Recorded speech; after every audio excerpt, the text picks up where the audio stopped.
I asked in the video for why I closed my shop if you would want me to talk about what I'd do different if I was to reopen a bakery, or if that thought ever crosses my mind again. From my experience and from everything I learned during that year, opening, closing, running the business, and after the growth I've had business-wise as a person, what would I do differently? So this video is what it's going to be about. One of my first things I would definitely say is, I think one of the problems I had is I had this thought in my head. As I mentioned, I never had any other thought when it came to being a baker. All I knew about baking was a baker had a bakery. There was nothing about it. But now, as I've grown as a human, in my video where I'm talking about pros and cons, what I'd rather have, a physical store or be a home baker, I mentioned I'd want a mix of the best of both worlds, no opening of the doors. So with that in mind, this is me sharing my thoughts on if I was to feel like I want to open a physical bakery where people can walk in. My number one thing would be I'd take much longer looking for places. If you paid attention in the first video, I mentioned I went to the first place, didn't like it because of the width, and then the second place I went to, I liked it and settled for it. But here's the biggest challenge and problem with what I did. I didn't take my time. As much as I liked the premises, I liked technically the location, I knew nothing about South Bay and their water problems and the electrical problems. That's not something I researched on. So I would take my time now to hear about the challenges that go on in that area, because with the information, usually there's areas in Nairobi where water is rationed a lot, they always have electrical issues. So considering I'm running a food business, I would definitely make sure before I open a place, or even before I find a location, I've put that in mind. Can I afford to run a food business that needs to be clean day in, day out in such a place? Will I, and also if this area is prime and a good location, would I be able to sustain a business with expenses of having to buy water, having to now figure out a secondary method of baking, instead of just relying on electricity, having a charcoal oven. And remember, charcoal oven, you can't have it indoors, it has to be kind of outdoors. So is the premises going to allow for that? Those are the questions I would ask myself when looking for a location. I wouldn't just go with the idea for this is the aesthetic I'm looking to have, this is a dream. I would definitely be smarter about it location-wise. I would make sure I feel even when I said in that video I'd rather a cake studio, water and electricity would still be my number one goal. I don't think I care enough about where it would be. I'm lucky enough where we stay, there's constant supply of water. So, but me as a person myself, I hate being dirty. I hate my hands being dirty. I like running water. I like having to wash my hands. You'll find when I'm out there, my arms are always crossed because I don't like touching dirty things. So imagine running a business where there's no constant flow of water. I'd scout the location much better. I'd ask anyone know about the issues faced in South B, in South C, in Nairobi West, in whatever I choose to have my location. I'd rather be very well informed and know this is a place, because it might have water issues, but maybe the landlord or the area, they've invested in a borehole, so city council water might not be available, but there is water. And if now the only challenge I have is electrical, I would go in knowing I'll need an oven, a charcoal oven or a gas oven. If it's gas oven, it will be indoors. If it's a charcoal oven, can the space be enough for me to have my oven outside? Those are the things I would definitely consider, instead of just going with this is how big I want my bakery to be, like to put my display here, to put this there, like I would go with a better mindset. Again, with location, I feel like so many people say town is a prime location, and that's true. Town is prime location because of one thing: foot traffic in town is 100%. But here's the thing about location as well, and it's not just a town thing: pricing. The target market, town might have a lot of foot traffic, but if you were to sell, let's say, an 8-inch cake, I usually sell for 4,000 bob, and an 8-inch cake, I'm looking at it having 10 slices, so 4,000 divided by 10, that's 400 bob, 400 shillings per slice. In town, there's areas where you cannot sell a slice of cake for 200 shillings. So would I be able to sustain my business in that location? Because that's something else I didn't consider when I was opening my shop. But I do remember when I was doing my MBA, like it clicking. You might cross the road, and you'll see it even with like apartments, rentals, etc. Like South B, South C. When you cross that side of the highway to South B, rent is a bit lower for the same house. Like it might be even a bigger, better house than on the other side, South C. Rent is extremely high. Houses are smaller. And then you cross to the other side, Nairobi West, same thing, Mada. Like location, like the people in certain areas wouldn't pay a certain price for the same thing people in one area would pay. And that's something I never considered. When I was leaving my home bakery, my clientele were comfortable with paying. My clientele from any place in Nairobi was paying my prices comfortable. But there's one thing I didn't consider. Me moving from home meant I now have new expenses that I did consider would be cancelled out by selling those day-to-day things, chapatis, mandazis, samosas. I knew those things would cover that expense that I didn't consider, like instead of increasing my cake prices. So I didn't increase my cake price, but the one thing I didn't consider is the people who are walking in that area, like to go to around South B. 90% of them were students, like primary school kids. There was a uni close by, so like the people around are not going to pay 200 shillings. Back then it was 200. I was selling a slice for I think 150 or 200 shillings. So the people around are not going to be able to pay for that price. Because I remember, me personally, I used to buy, like at school, in campus, mandazis were 20 shillings. But at my shop, we had to use a cutter to make mandazis so that we can be able to sell them for 5 Kenya shillings, because that's the price the people who are coming to the shop can buy. Because when we started, I sold mandazis for the price. I knew mandazis were sold for 20 shillings. And then guys would come and be like, these are so small. Why are they 20 bob? So what did I have to do? I had to walk around like to other places with mandazis in the area and then see they're selling them for like 5 shillings, or the big one 10 shillings, and I was like, well, we'll have to use something to make them standard size so that we can be able to sell them for 5 bob, because otherwise it does not make sense. And when we started selling them for 5 shillings, they'd sell out.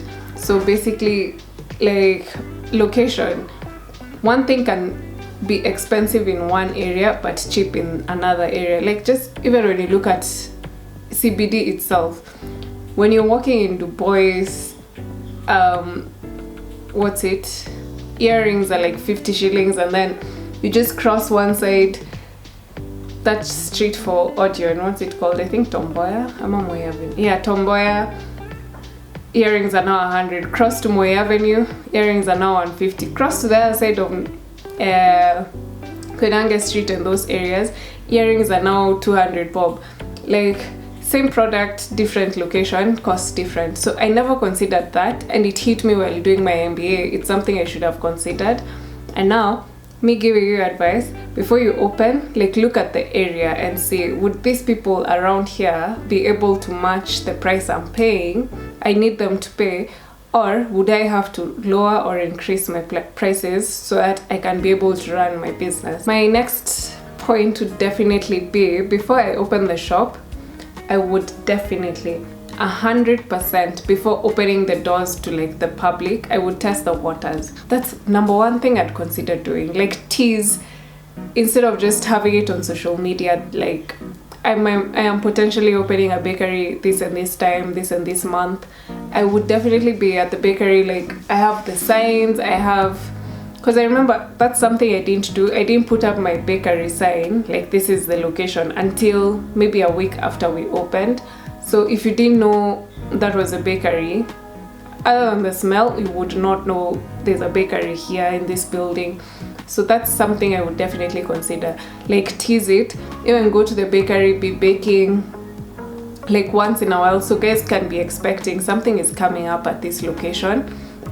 And also test in the sense of opening some days, like to see how the foot traffic usually is, like before now announcing the official opening date.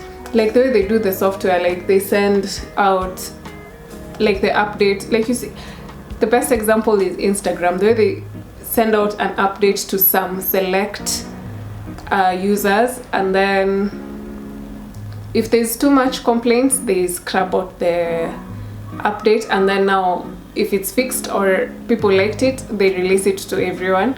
Same thing, I'd test the waters, like open for maybe 1 week mid-month and see how things would be, and then open again end month, see how things would be, open at different hours of the day to see the foot traffic at that time, like get to know my area before now announcing, yeah, here's the thing we are doing.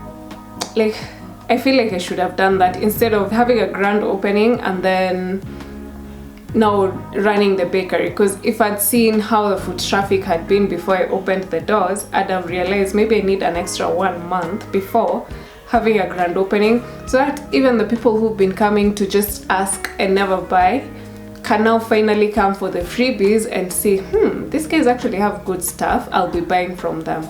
So because the first day people got the freebies, but then probably that person never ever showed up again, they just wanted the free item, had the free item. But see, it's different when someone has been smelling and thinking of, maybe I should buy one day but it's expensive, and then they try it out when it's free, and then they be like, this sounds like an actually worth thing, I don't mind paying the price. I think that's something I would definitely consider, like test the waters, see the location, like if it's worth all that. And also it would help me decide what kind of products I want to have, because if today I'm testing with chapatis, tomorrow I have cakes, I see the people around here, like for me it ended up at some point we ended up having to stop selling cake slices consistently, because the people around didn't want to pay 150, 200 for a cake slice. So we were like, let's just scrap it off and do things guys were comfortable buying, because we realized most people would not spend more than 50 shillings on an item. So cupcakes were our most expensive item, which was 50 bob, and then the rest of the things, because they would be made daily, those ones were cheaper. So yeah, I would definitely like test the waters before now completing, this is what is going to be on our menu. Because if you look at the menu and you see these guys don't sell cake slices, you wouldn't be expecting cake slices to be available. Yeah, so definitely I'd test the waters before now officially opening to the public. My next point would definitely be, and I wish someone had told me this, like open the business at a better time of the year. I opened my business in September. My license was from September 2015, and that's why I say I wish someone had told me. I did not know that like for a physical bakery, because you need food license, health, fire, like for the signage, all those licenses, they're paid annually. When I was being told their annual payments, no one was telling me they don't mean annual, like if you pay for September 2015, you'll need to pay again September 2016. That's what I understood annually means. Like when you subscribe for Netflix monthly means 10th October to 10th November. The next payment will be taken on 10th November. It does not mean I'm paying monthly. If I pay on 20th October, they'll expect me to pay again 1st November. Like realistically, that's what annual means, like every 12 months. So when I was paying for my licenses, I asked the guy, so if it's due in September, should I pay before August ends or should I come to you in September 1st? And he's like, no, you'll come register for next year's licenses in December, like end of December, so that on January 1st your licenses are ready, like to be hung. I'm like, but that's 4 months of license, so am I paying full price? And he was like, whether you run your shop 1 month or 12 months or 9 months, you still pay the same price for the licenses. And that was like, it didn't make sense to me, but obviously I had no choice. So if I was to do it again, I would definitely spend the whole of 2022 scouting for a location and being sure like October, November, I've found the spot so that January 1st, when I open to people, my licenses are ready. Like that's something I would definitely consider, because I feel like it's wasted money paying. Like if I was to open later in the year, I'd do maybe max March 2023, because I can't imagine paying, as expensive as it was, all that money and then only having to run my business for 2 months and then having to renew my licenses again, because they're not cheap, they're so expensive. My next point would definitely be I would go to the bakery with this mindset of the first year is definitely going to be difficult. Reason being, I'm transitioning from having my own schedule, timelines, like being comfortable with saying no because I want to sleep in tomorrow. Like I didn't see that transition coming, like from home having better flexible hours to now having a physical store which has to be open at a set time. I didn't see the transition in my head. So that's something I would have to understand, that the first few months firstly would be difficult for me as a human being, and then also first year of running a business is never easy, like your first year, because you have more and more expenses. I did mention like one of the contributing factors to me closing was my landlord increased price. And as I said, I think in the first one, I never asked enough questions when I was opening my bakery, which I should have for sure. Like I'd have made sure to ask. I didn't know it was a thing that annually there's a certain increment. So I would, if my budget was to be like estimating 80k monthly for rent, I would go with the mindset for, if I have to pay this amount and then next year I'll be paying 90,000 and then the other year 100k, I would go with better targets because I'm expecting rent increments. But I didn't know that. When he mentioned this to me, I'd already committed completely to the bakery. So by the time it was being mentioned, I was like, it's fine. But then it was not fine, because I think the rent was going up by 5,000 bob, and that's like, because I was paying 3 months, that is like a 15k increment from what you're used to, which I had not accounted for a while. So yeah, I would definitely go with the mindset for, it's going to be difficult. Like before you even figure out this is what my bakery is about, like getting customers is not as easy, because I also had this mindset for the way things were smooth for me at home would be exactly the same at the bakery, which I was so wrong about, because I didn't know better. But now with my knowledge now, I'd go with the mindset for, even if my first year isn't full on profit, it's fine. Because I remember 2015 until December, it was profit, like yeah, break even profit. And then 2016, like Jan, I always tell people, I don't think Jan is a bad month for me business wise, but March March and April, there were days we'd sit like this at the bakery and be like, do people not even smell the samosas? Like, no sale whatsoever. And that was definitely like annoying and triggering. So I would have the mindset for it will be fine eventually. Like, business is like up and down.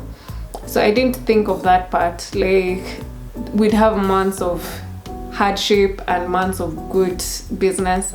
So that was definitely something I never considered. So with the mindset, if I go with the mindset for I understand some months are going to be more difficult than others, I would not expect my first year to be successful for the entire 12 months. I'd go with the mindset for we'll definitely have ups and downs. Some months are going to be difficult, and financial year of 2022 might not be like profit fully. And I know I mentioned I didn't have a financial problem at any point, but at the same time, now going in, I'd know 2022 will not be financially like good year. Maybe I'd put my goals as a maybe 3-year goal instead of annual. So I'd know 2024 end of, like, that's when we should start seeing like proper profit. But I didn't know then. Now I know better. So I'd work with a mentality for it will be hard the first year, but it is definitely going to improve second, third year, as normal businesses do. First year is always hard. My next point would definitely be I would open my bakery with the mindset of knowing what my bakery will be about.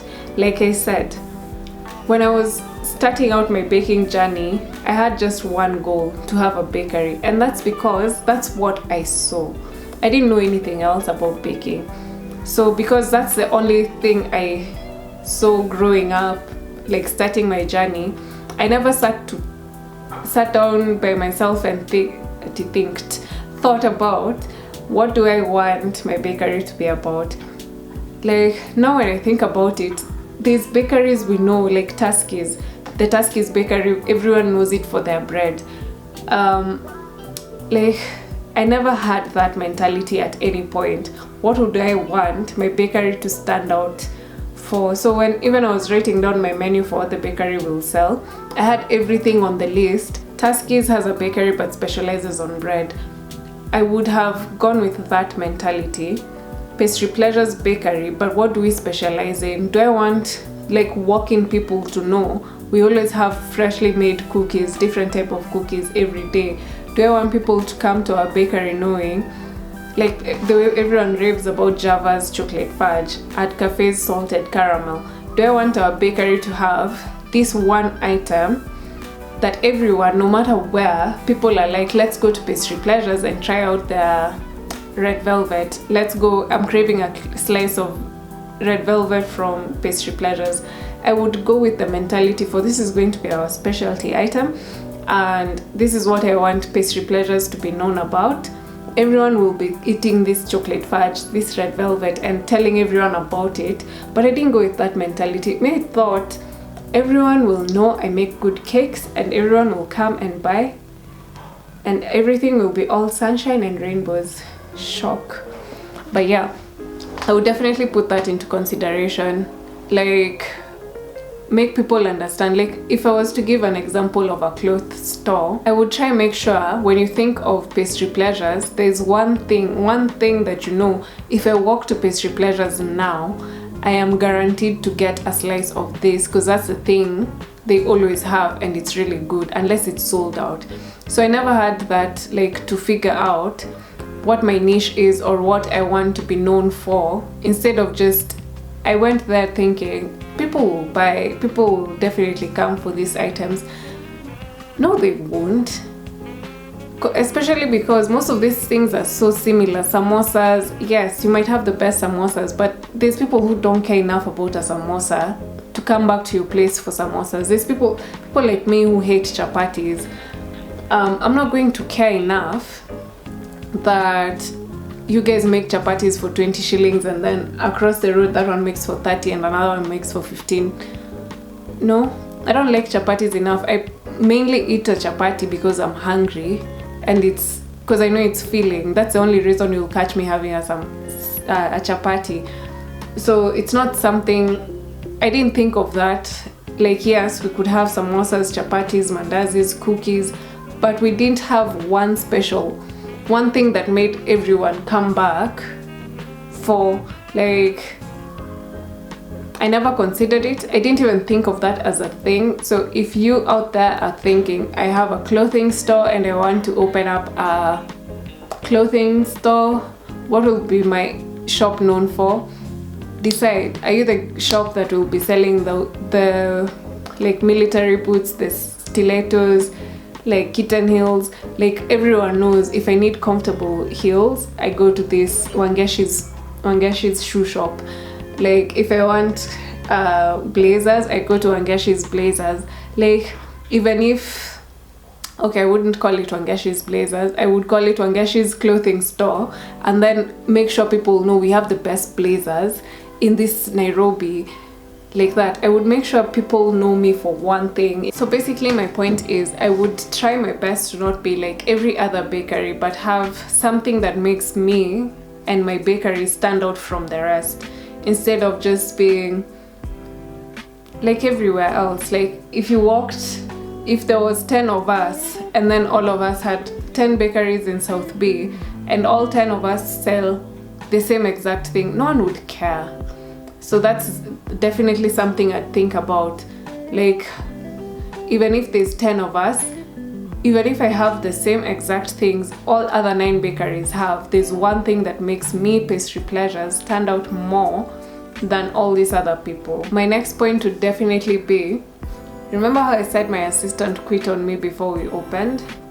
That would also be a big contributing factor to why I would have the business ready without opening the doors to the public. That way me and whoever is working for me can get to feel each other out, instead of starting work with high pressure. Because if it's a high pressure environment, day one, we're probably not going to like each other. But I would definitely, I feel like if I was to open a physical bakery where people can walk in, I would definitely have whoever is my assistant we work together for a month. That way you can even know, is this person someone I can trust?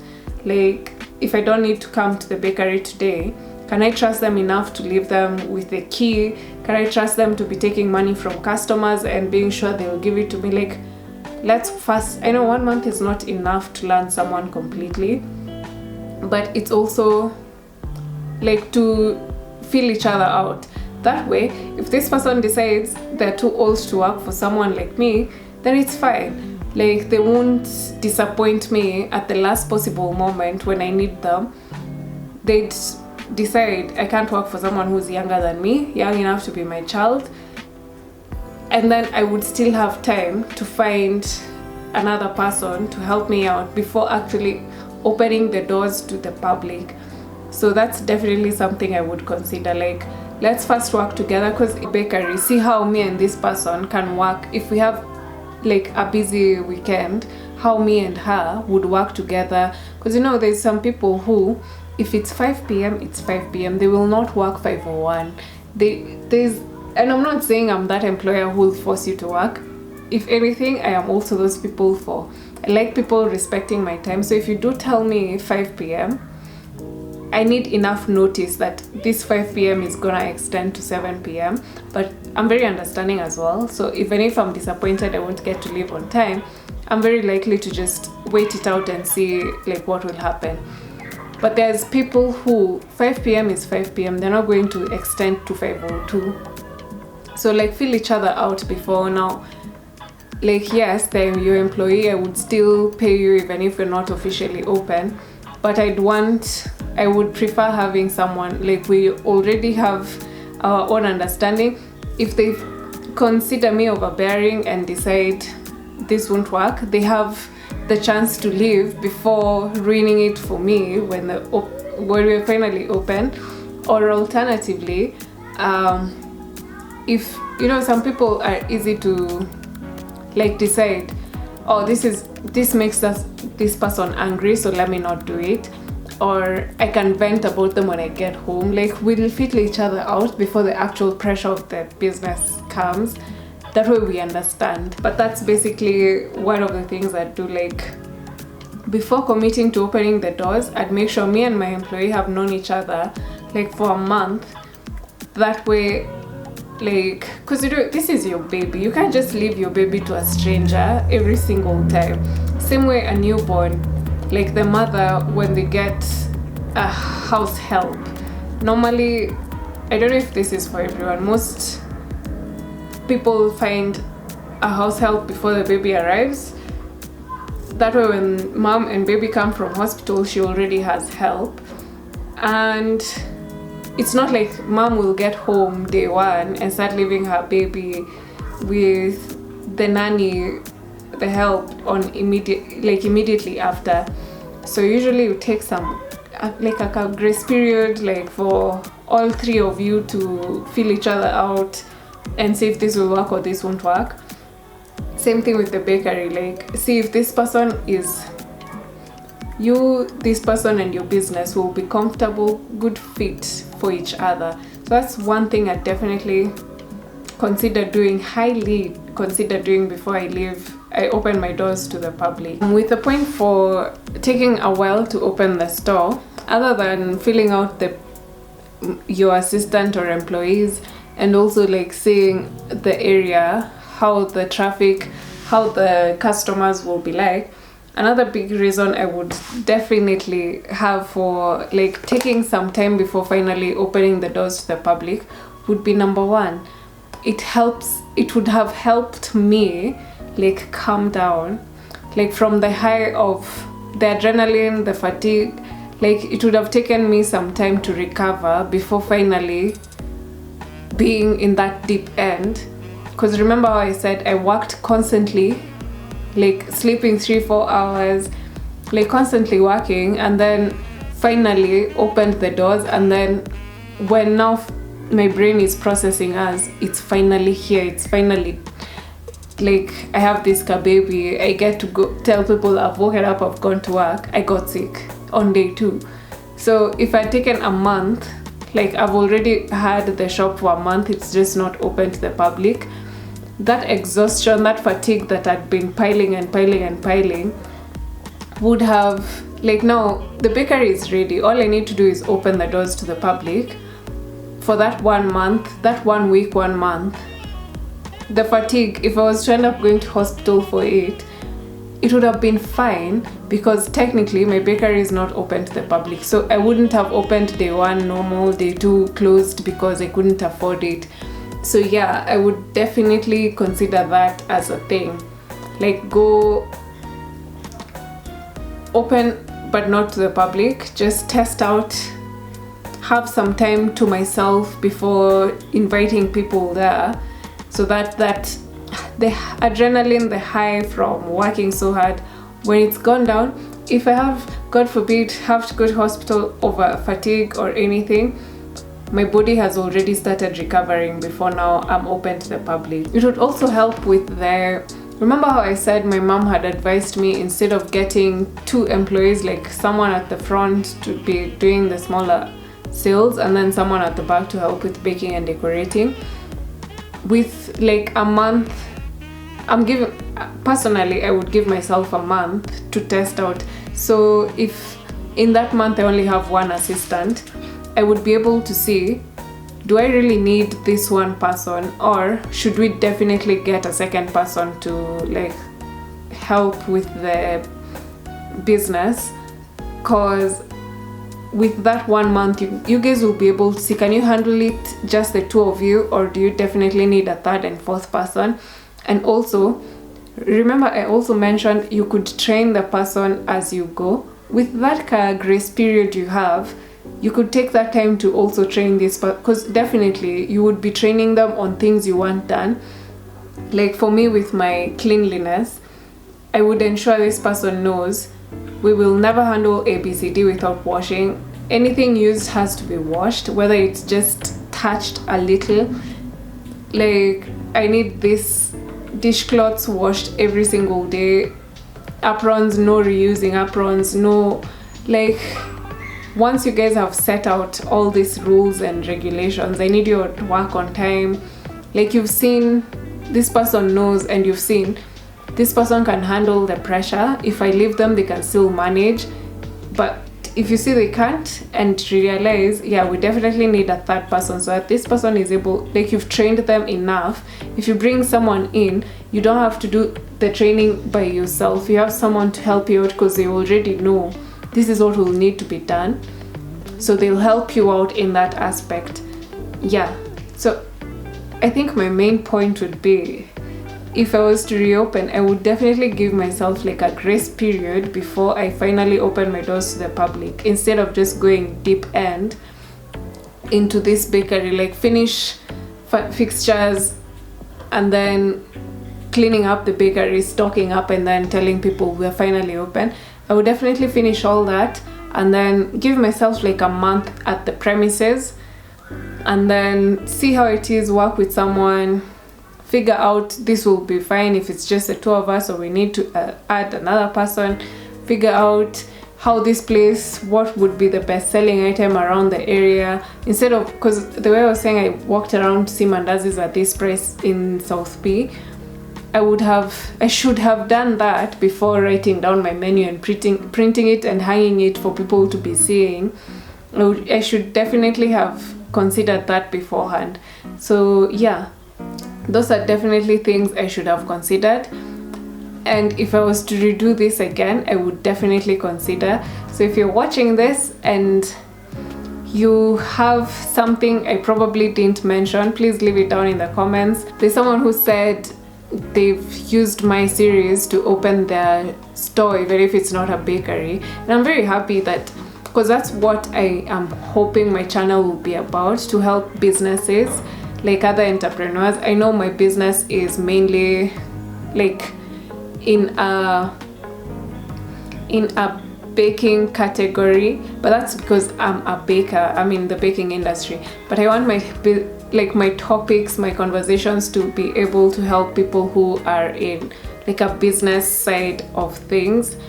So yeah, if there's any other things you'd consider when you're opening your store, please leave them in the comments below. And yeah, basically we'll see where this goes. So thank you so much for watching, and I'll see you in the next one. Bye.